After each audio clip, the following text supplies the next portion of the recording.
Kabul, in a surprising shift in the popular narrative, former Afghanistan President Hamid Karzai has said that the Taliban was invited to Kabul before the takeover of the country's capital city on August 15.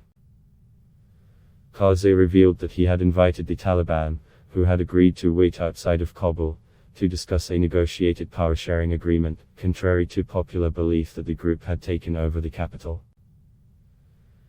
In the build-up to Kabul's takeover, Afghanistan witnessed a swift fall of US-backed Afghan forces, following months of heavy assault by the outfit in key provincial cities.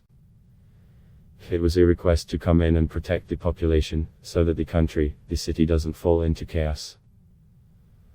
And the unwanted elements who would probably loot the country, loot shops, he said in an interview with the Associated Press.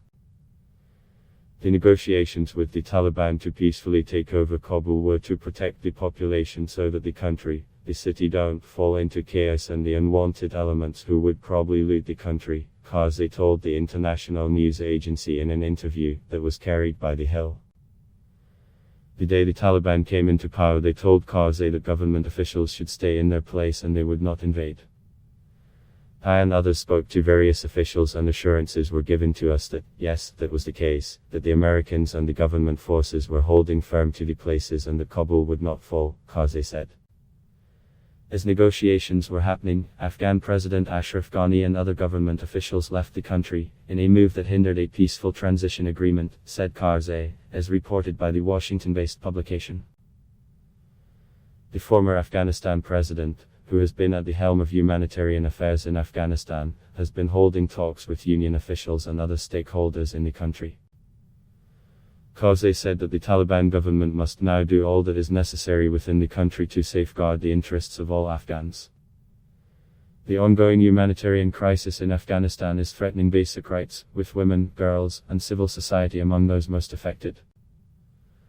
On Tuesday, a senior union rights official said that respect for fundamental rights and freedoms by authorities in Afghanistan is critical to ensuring stability in the country. How the de facto authorities, indeed, and the international community, address the drastic economic and humanitarian crises in the country will determine Afghans' enjoyment of human rights, now and into the future, said Nada al-Nashif, United Nations Deputy High Commissioner for Human Rights, during a press briefing. Adblock Test Y.